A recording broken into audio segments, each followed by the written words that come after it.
So I was asked to talk a little bit about the management of mediastinal mass.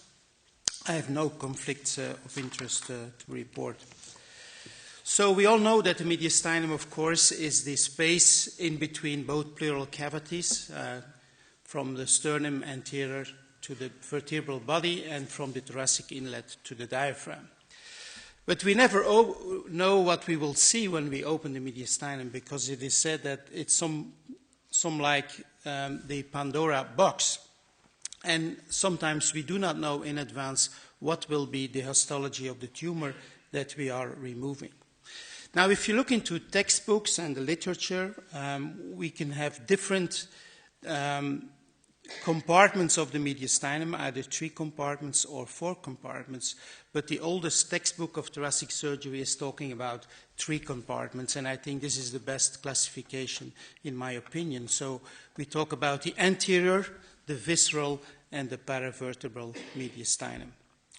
Also, the International Thymic Malignancy Interest Group has used this definition as a modern definition of mediastinal compartments, and they now talk about the prevascular mediastinum, the visceral mediastinum over here in green, and the paravertebral mediastinum. And I believe this is the most useful classification of mediastinal compartments. So if we start talking about tumors and cysts, we need to know what components are in these different compartments. And of course, here you see all the compartments lying in the prevascular mediastinum. This is for the visceral mediastinum. And then finally, the components in the paravertebral mediastinum. And of all these structures, of course, you can develop cysts and tumors. Now, a mediastinal mass does not always mean a tumor. It can also be an infection. And I want to spend a few words and minutes on mediastinal infections. So these infections can be caused, of course, and most frequently post-operatively, like after sternotomy or after mediastinoscopy, but this is very rare in my experience. And most post-operative mediastinal infections comes from esophageal fistulas or leak following placement of a gastric tube into the mediastinum. We can also have post-traumatic mediastinal infections, of course, as a result of instrumental perforation or sharp trauma or a foreign body or even a barogenic rupture. And then finally, the infection can also be a descending infection coming from a dental abscess or an angina, or what we see more frequently now, osteosynthesis of cervical spine with infection of the screws and then development of mediastinal infection. So in this picture you can see a full-blown mediastinitis in the anterior or previsceral and also in the visceral compartment here. So, of course, you need to drain that aggressively, either by CT-guided puncture, but sometimes cervicotomy is useful, or thoracoscopy, or even thoracotomy. And for, of course, post-sternotomy infections, you have to do a redo sternotomy and omentoplasty or myoplasty. If the leak comes from the esophagus or from the trachea, we have to try to do a primary suture or exclude the esophagus and then or do a resection and a repair in a second time. Then, of course, the patient has to be treated medically as well. So this was a case we have seen. This was from a dental abscess that the patient developed a huge mediastinitis. So it was drained through cervicotomy, and we left a Penrose drain behind, and that healed in this way. So coming to the tumors, of course, we all know the different tumors that you can encounter into the mediastinum as well as the cysts, but we also have to be aware that sometimes we have false tumors, like hernias, of course, like aneurysms, and other sternal or chondrosternal tumors. Very important for the differential diagnosis is to look at the age of the patient. We know, for instance, that in pediatric patients, neurogenic tumors and lymphomas are much more frequent than in adults. And specifically for the prevascular mediastinum, Lymphomas occur in about 45% of all mediastinal masses, while in the adults, in 47%, it is usual a thymic tumor. So with what symptoms can these patients now present? Well, some patients present with only general symptoms, some with local symptoms, and others with paraneoplastic symptoms. So the general symptoms, we all know that's typical for instance, a lymphoma. Patients have B symptoms like anorexia and weight loss and fever and night sweating. Patients with tumors that compress other structures, of course, they can present with pain and cough or dyspnea, even hemoptysis, stridor, hoarseness, and dysphagia. And then there is a whole bunch of paraneoplastic syndromes that you can see in these patients, and the most well-known, of course, is the neuromuscular syndrome with myasthenia gravis, but many others have been described, and what we also sometimes see is the red blood cell aplasia in patients with a thymoma. So on physical examination, these patients can either have a normal examination, but sometimes they present with facial edema, with dilated pre-thoracic veins, with hoarseness, stridor, and cough. Also, Horner syndrome can be seen, and cervical lymphadenopathy. I think it's always important when a patient presents with a mediastinal mass to look at markers like the real tumor markers, but also to look at possible hormones, antibodies, and in patients with lymphoma, we often do a bone marrow aspiration. So some examples of tumor markers, we all know them, of course, the CEA and the NSE, but also alpha-fetoprotein and beta-HCG should be taken in all these patients to make a differential diagnosis. Sometimes these tumors can produce hormones, and if they present with symptoms, of course, we have to look at production of these hormones. And we all know that antibodies can also be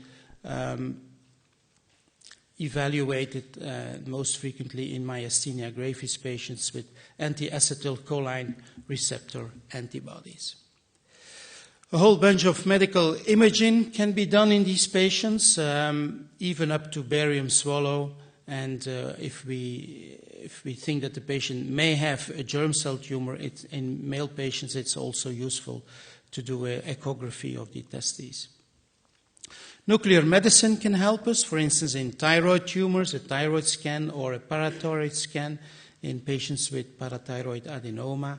A MIBI scan can be helpful, and even a PET scan can be useful to distinguish between malignant and non-malignant tumor. This is an example of a thyroid scan that can show you the retrosternal goiter, a parathyroid scan to show an ectopic parathyroid adenoma over here.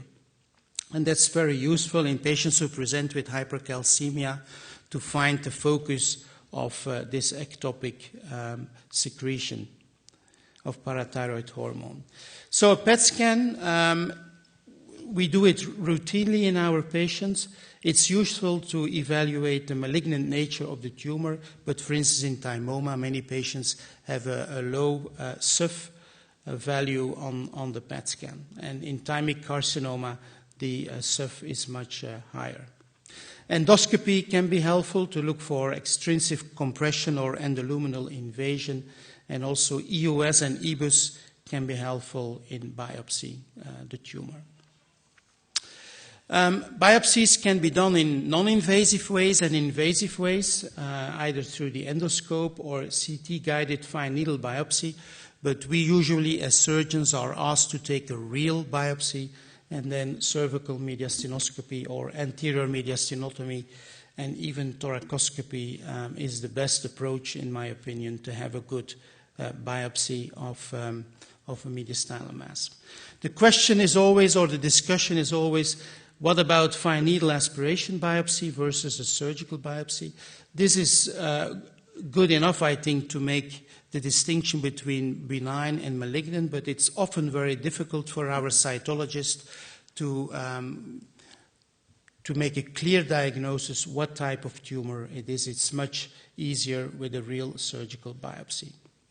Nevertheless, do we need to do biopsies in all patients? No. In patients with well-encapsulated tumors, a solitary mass that looks resectable and that is not invasive and the tumor markers are negative, I don't think we need a biopsy in front, and it can be even dangerous in patients with well-encapsulated thymomas. On the other hand, patients presenting with invasive tumors, I think a biopsy is needed to have a differential diagnosis, and also if we want to start induction chemotherapy, you should have a tissue diagnosis before that is started. So these are the most current ways for us thoracic surgeons taking biopsies. For instance, this lymph node here can be easily reached with cervical mediastinoscopy. Of course, it can also be reached with an EBUS puncture. This is most easiest through an anterior mediastinotomy, and for these lymph nodes here, I think left thoracoscopy currently today is the most used approach. What is the role of frozen section in mediastinal tumors? We don't use it to have a tissue diagnosis, but we use it to check the quality of the biopsy. Sometimes you have a lot of necrosis, and then it's difficult for the pathologist to give us a good diagnosis at the end, so they ask for more tissue. So we don't use it for definitive diagnosis. Coming to resection of mediastinal masses and cysts, of course, we have a whole range of approaches, and of course, the surgical approach best depends on the localization of the tumor. And sometimes, for instance, for a thymoma, we have to think about what is the best approach here. Is it a median sternotomy, midline incision, or is it better done through a thoracotomy? My favorite approach in large tumors that go to the left or to the right is to do an anterior thoracotomy. We have a lot of experience with this exposure in our double lung transplant program. And you can even reach up to the neck to resect the thymic horns high up in the neck through this incision.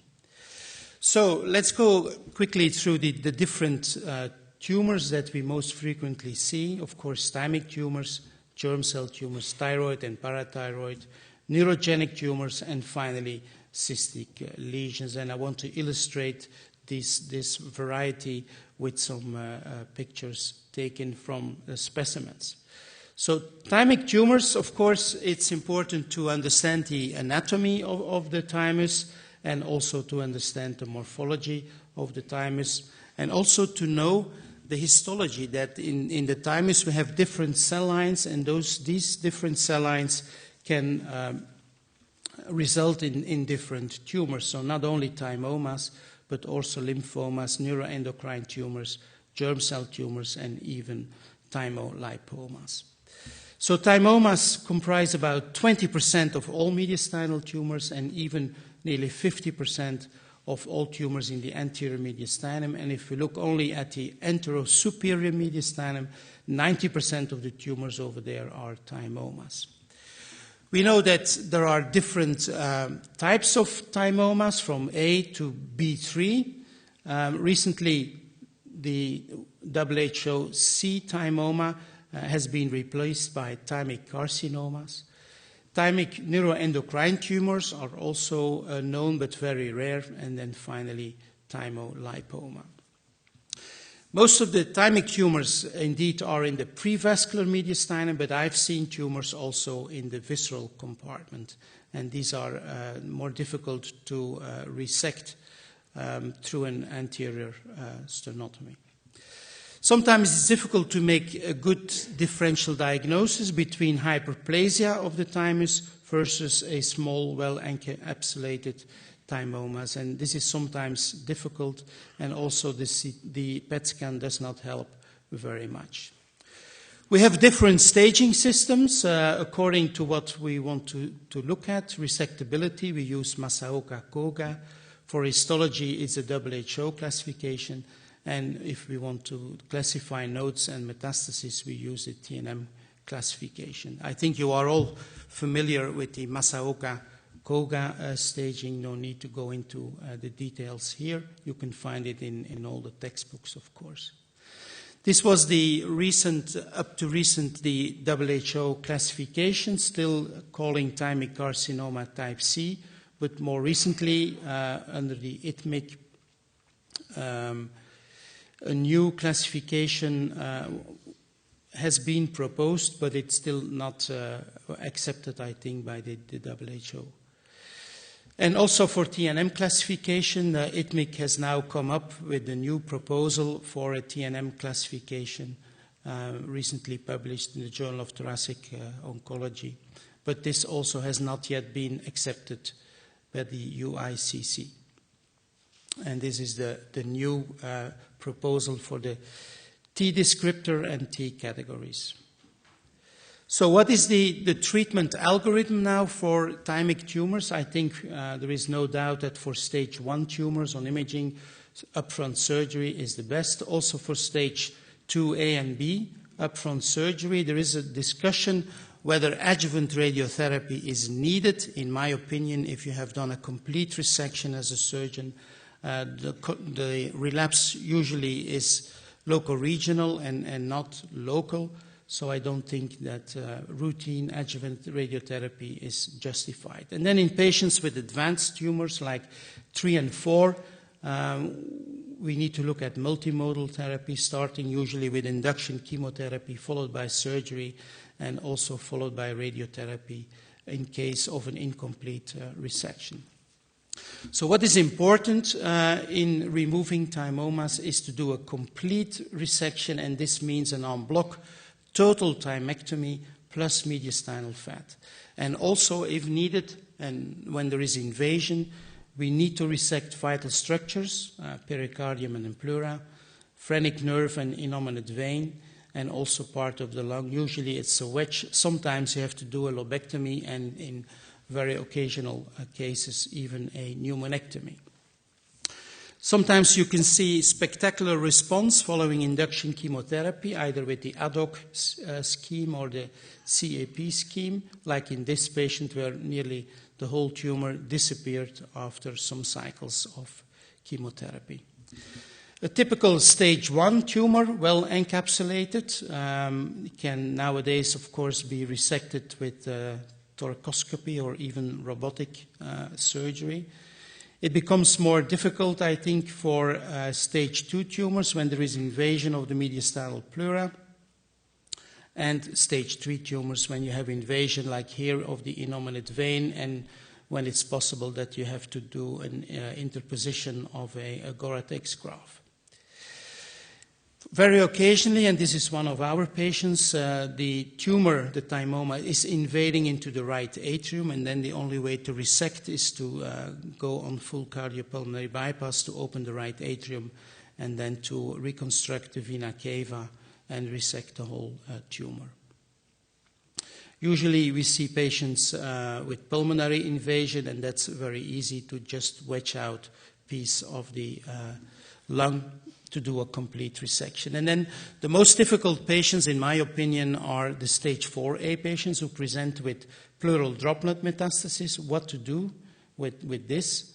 So there is still discussion whether local pleural resection, debulking is okay, or whether you have to do an extrapleural pneumonectomy, an EPP, like in mesothelioma patients, as was done in these patients. Patients with lymphoma usually present in another way. They either have chest wall invasion or airway compression, tumor necrosis, or pleuropericardial effusion. And these 4 signs already help you to make the differential diagnosis with a thymoma. Some words on the germ cell tumors, also a whole range of tumors from very benign teratoma to the malignant seminoma and different non-seminomatous tumors. The mature teratoma is a very interesting one because we can find all these different tissues inside. Sometimes these tumors are cystic teratomas. and I think they should be removed also upon diagnosis. We as surgeons usually are not involved in treatment of patients with seminoma and non-seminoma, only maybe for a biopsy if it's not clear from the tumor markers, or after the chemotherapy when there are residual nodules that need to be removed for histology or to prevent development of sarcomas afterwards. Thyroid and parathyroid, this can present as ectopic thyroid tissue, mediastinal goiter, or even thyroid cancers. And we are most familiar with the retrosternal goiter that causes compression on the trachea and tracheomalacia. In my experience, many of these tumors can just be removed through a cervical incision, and you don't need to do a sternotomy if you can luxate the tumor out of the mediastinum. Parathyroid tumors can be more difficult in patients with hypercalcemia, and you need to know in advance where these ectopic parathyroids are located before you start doing the operation. Neurogenic tumors are also most frequently in the posterior mediastinum, up to 40% of all mediastinal tumors. They are mostly benign and also mostly incidental findings on a chest X-ray or CT scan. A lot of histological types have been described. Usually it's the schwannoma or the ganglioneuroma that we see in our patients, and we all know that these tumors can be resected thoracoscopically nowadays. And they are also PET positive, so don't be afraid that a schwannoma is having a high SUV on the PET scan. They are usually benign tumors. A benign ganglioneuroma can be very big, like in this patient, and the MEB scan is negative and catecholamines are normal, and that differentiates it from a malignant neuroblastoma. Occasionally, we have patients with a dumbbell tumor, where the tumor is invading into the spinal canal, and then a combined approach with the neurosurgeon is needed to remove these tumors. You can do it thoracoscopically and then combine it with a posterior approach. This was a patient I've seen last year who presented with a fatty mass in the posterior mediastinum. We decided to go for primary surgery. We removed that, did a complete resection, and it turned out to be a liposarcoma. And then finally, cystic lesions. Usually they are asymptomatic. There is a whole range, of course, of congenital and acquired cysts. Some examples: this patient 15 years ago was still operated through a median sternotomy, and it turned out not to be a thymoma but a thymic cyst. Bronchogenic cysts also present in the mediastinum, mostly subcarinal region, but sometimes also paratracheal, and then this can be removed through a through cervical mediastinoscopy. Pericardial cysts, usually it's an incidental finding. These patients have no symptoms, but they are worried, and sometimes they are referred for resection that can be done thoracoscopically. And then finally, a very difficult tumor in my experience is a cystic lymphangioma, because it goes around all the supraortic vessels, but it can also be resected through a cervical incision. So in conclusion, Mr. Chairman, I think it's important for us surgeons that we have a good knowledge of the anatomy and of the different compartments in the mediastinum. The presentation of the patient with the symptoms and the age can help us very much in having already a differential diagnosis up front. We should not forget the non-invasive diagnostic tests like tumor markers and the different nuclear scans to come to a preoperative diagnosis. And important is not to biopsy a well-encapsulated tumor, because it can endanger your patient for future years to come, especially in thymoma patients. Complete resection is the most important prognosticator. thoracoscopic resection nowadays or robotic resection can be done for benign lesions or for well-encapsulated tumors with a safe tumor margin. But still, for patients with invasive lesions, thoracotomy or sternotomy is the preferred approach. Thank you very much for your kind attention.